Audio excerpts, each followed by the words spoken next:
अस्सलाम वालेकुम दोस्तों, मैं हूं आपका अपना मुसव्वर चौहान और आप देख रहे हैं मेरा ऑफिशियल चैनल। दोस्तों, आज की ये वीडियो बहुत ही दिलचस्प हक़ाइक़ पर मुबनी है। आज की वीडियो में हम आपको पाकिस्तान के एक ऐसे शहर के बारे में बताएंगे जिसकी फितरी हुस्न देखने के लिए दुनिया भर से सियाह तशरीफ़ लाते हैं। सफ़र पर निकलने से पहले इस चैनल पर नए आने वाले मेहमानों से गुजारिश है कि हमारे चैनल को सब्सक्राइब करके हमारी मेहमान नवाजी से लुत्फ़अंदोज़ हों। तो चलिए शुरू करते हैं।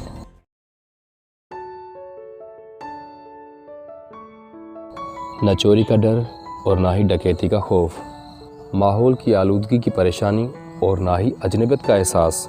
यह है पाकिस्तान के सूबे सिंध का सहराए थर, जहां सकाफ़त, रवायत और इक़्तिदार आज भी अपनी असली शक्ल में मौजूद है। थर का शुमार दुनिया के बड़े सहराओं में होता है। इसको दोस्त सहरा भी कहा जाता है क्योंकि दीगर सहराई इलाकों के मुकाबले में यहाँ रसाई आसान है। कराची से मिट्टी। थर का ज़िले हेड क्वार्टर मिट्टी है। यह शहर एक खातून के नाम पर आबाद है। बाज़ रवायात के मुताबिक यहाँ माई मिठा नामी खातून का कुआं था जिसमें मुसाफिर पानी पिया करते थे। मिट्टी पहुँचने के लिए उमरकोट, मीरपुर ख़ास और बद्दीन से रास्ते आते हैं। आजकल यहाँ जारी कोयले से बिजली बनाने के मंसूबों की वजह से कराची से मिट्टी तक रसाई आसान हो गई है। आप कौमी शाहराह पर सफ़र करते हुए मकली से सजावल और वहाँ से बद्दीन और फिर वहाँ से थर की हदूद में दाखिल हो सकते हैं। थर को मिलाने वाली सड़क अच्छी है और तमाम छोटे बड़े शहरों को बाईपास दिए गए हैं, इसलिए कराची से मिट्टी 5 से 6 घंटे में पहुँचा जा सकता है। हिंदू मुस्लिम भाईचारा। थर में हिंदू मुस्लिम सदियों से साथ रहते आ रहे हैं। कभी यहाँ मुसलमानों तो कभी हिंदुओं की हुकूमतें रही हैं। ईद हो या होली, दशहरा हो या मुहर्रम, दोनों मज़ाहिब से ताल्लुक़ रखने वाले इसमें शरीक होते हैं। शहर में मौजूद दर्जन से ज़ायद मुस्लिम दरगाहों के मुंतज़मीन हिंदू बिरादरी से ताल्लुक़ रखते हैं। इस शहर में गाय की कुर्बानी या गोश्त फ़रोख्त नहीं किया जाता। गड्डी भिट। मिट्टी शहर टेलों के दरमियान में वाक़ है जिसकी आबादी में मुसलसल इजाफ़ा हो रहा है। सबसे बड़े टेले को गड्डी भिट कहा जाता है, जहां पर एक चबूतरा भी कायम है। दोस्तों, यहां पर तालपुर हुक्मरानों के दौर की एक चेक पोस्ट भी वाक़ है जो वक्त के साथ साथ मस्मार हो गई। किसी ज़माने में गुजरात और राजस्थान से बैरूनी हमला आवरों और डाकुओं पर नज़र रखने के लिए ये चेक पोस्ट बनाई गई थी। जैसे ही इस टेले के अकब में सूरज गुरूब होता है, शहर की बत्तियां जगमगाती हैं और ऐसा महसूस होता है जैसे किसी ने पूजा या मेहंदी की थाली में मोमबत्तियां सजा दी हों। जबकि आसमान पर तारे इस मंजर को और भी दिलकश बना देते हैं। सकाफत और संगीत के रंग। थर की दस्तकारी कराची, इस्लामाबाद समेत मुल्क के कई बड़े शहरों में दस्तयाब है, जिसमें रवायती कपड़े, गरम शालें, लेटर बॉक्स, वॉल पीस वगैरह शामिल हैं। बाज़ लिबास आज भी ब्लॉक प्रिंटिंग से बनाए जाते हैं।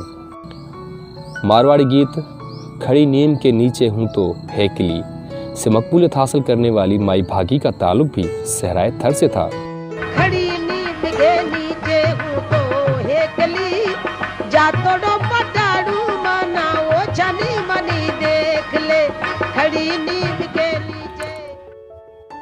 और उनके अलावा आरिफ फ़कीर, करीम फ़कीर, शफ़ी फ़कीर, सादिक फ़कीर, रजब फ़कीर और रफ़ीक फ़कीर गायकी की रवायात को जारी रखे हुए हैं। यहाँ के मंगनहार कबीले के ये गुलकार मकामी ज़बान ढाटकी, सिंधी और उर्दू में गा सकते हैं। संत नेटोराम आश्रम। मिट्टी से तकरीबन 40 किलोमीटर दूर इस्लामकोट वाक़ है। थर कोयले से बिजली की पैदावार करने की वजह से अहम शहर है, जिसके करीब एयरपोर्ट भी वाक़ है। किसी ज़माने में इस शहर को नीमों का शहर कहा जाता था। यहाँ बड़ी तादाद में नीम के दरख्त हुआ करते थे। शहर के अंदर एक बुजुर्ग संत नेटोराम का आश्रम है। रवायात है कि थर में जब कहत आता था और यहाँ से मुसाफिर गुजरते थे तो ये बुजुर्ग तमाम लोगों से चंदा जमा करके चावल बनाते थे और जिन्हें वो खुद आवाज़ लगाकर मुसाफिरों को खिलाते थे। सेवा के इस पंथ को अभी तक बरकरार रखा गया है। उनके आश्रम में इंसानों के अलावा जानवरों और परिंदों के दाने दंके और पानी का भी इंतज़ाम है और यहाँ आने वाले मुसाफिरों से मज़हब नहीं पूछा जाता। चंवरे और लांढियाँ। थर में लोगों की अक्सरियत अगलो नुमा कच्चे कमरों में रहते हैं। उनकी छतें घास से बनी हुई होती हैं जो गर्मी में ठंडी रहती हैं और हर साल या 2 साल के बाद उन पर ताज़ा घास लगाए जाते हैं। उसके अलावा सीमेंट और मिट्टी से बने हुए कमरे भी होते हैं जिनको लांढी कहा जाता है। यहाँ पानी आमतौर पर कुएं से हासिल होता है जिसके लिए गधे, ऊंट या बैल का इस्तेमाल होता है। कुएं से पानी निकालने की जिम्मेदारी मर्दों की है जबकि घरों तक पानी खवातीन पहुंचाती हैं। बदलते वक्त के साथ साथ कई देहातों में अब ट्यूबवेल आ गए हैं, इसलिए सरों पर पानी के 2 से 3 मटके रखकर चलने वाली खवातीन बहुत कम नजर आती हैं। थर की मेहमान नवाजी। थर में कहत हो या बारिशों के बाद की खुशहाली, यहाँ के लोग मेहमान नवाज हैं। अगर आप कहीं गांव के करीब रुक गए हैं तो मुसाफिरों की मदद करना और उनकी मेहमान नवाजी मकामी लोगों की रवायत में शामिल है। मर्द कमीज़, शलवार या लुंगी, जबकि मुस्लिम ख़वातीन कमीज़, शलवार और हिंदू ख़वातीन घाघरा या बाज़ साड़ी का इस्तेमाल करती हैं। ख़वातीन के कपड़े ज़्यादातर शौक रंगों के होते हैं जिनमें से बाज़ पर कढ़ाई भी होती है। थर का मौसम।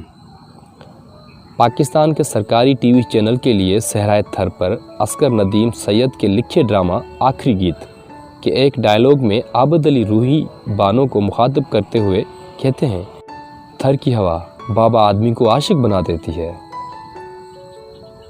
दरअसल जैसे ही गुरूब आफ्ताब होता है तो रन ऑफ कच्छ से आने वाले हवाएं मौसम को खुशगवार कर देती हैं और आसमान पर टिमटिमाते तारे मंजर की दिलकशी में मज़ीद इजाफे की वजह बनते हैं। मोर और हिरन। थर के अक्सर गांव में मोर और परिंदे घूमते फिरते नजर आएंगे जो सुबह को घरों में दाना चुगने आते हैं और फिर जंगलों में चले जाते हैं और शाम को फिर लौटते हैं। जहां हिंदू आबादी है वहां उन मोरों की तादाद ज़्यादा है क्योंकि उसे श्री कृष्णा और सरस्वती देवी से मंसूब किया जाता है। बाज़ देहातों की पंचायतों ने मोर पकड़ने या फ़रोख्त करने पर जुर्माना भी आयद कर रखा है।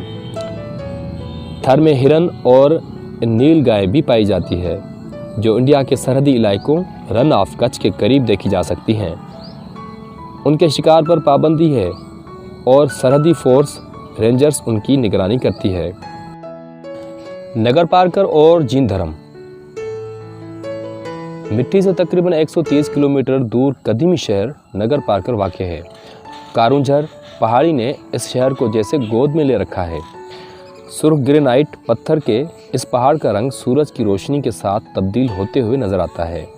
यहाँ हिंदू मज़हब के कई आस्थान यानी मुक़द्दस मकामात भी मौजूद हैं जिनमें एक को साधड़ो गाम कहा जाता है जहाँ हिंदू बिरादरी से ताल्लुक़ रखने वाले अफराद फौत होने वालों की बाक़ियात जलाते हैं। बाज़ रवायात के मुताबिक महाभारत में जब गौरों ने पांडवों को 13 साल के लिए जलावतन किया था तो 5 पांडे इस पहाड़ पर आकर बस गए थे। उनके नाम से पानी के तालाब मौजूद हैं। नगर पार्कर पहाड़ से शहद और जड़ी बूटियों समेत लकड़ियां हासिल की जा सकती हैं। एक कहावत है कि कारूंझर रोज़ाना 1.25 सेर सोना पैदा करता है। नगर पार्कर शहर और उसके आसपास में जीन धर्म के मंदिर भी वाक़ हैं जो 12वीं सदी में कायम किए गए थे। शहर में मौजूद मंदिर की दोबारा से मरम्मत की जा रही है जबकि शहर से बाहर 2 मंदिर ज़बून हाली का शिकार हैं। उनके साथ एक कदीम मस्जिद भी वाक़ है। मुख्तलिफ रवायात के मुताबिक ये मस्जिद गुजरात में मुस्लिम हुक्मरान ने तामील की थी। बाज़ मौरखीन इसको दिल्ली के हुक्मरान के साथ जोड़ते हैं। नामवर आर्कियोलॉजिस्ट डॉक्टर कलीमुल्लाह लाशारी का कहना है कि यह खित्ता जीन धर्म वालों का गढ़ रहा है। वो बताते हैं कि 13वीं सदी तक जीन बिरादरी ने तिजारत में उरूज हासिल किया और जब ये बिरादरी खुशहाल हुई तो उन्होंने ये मंदिर तामीर करवाए। मौजूदा मंदिर 12वीं और 13वीं सदी के बने हुए हैं।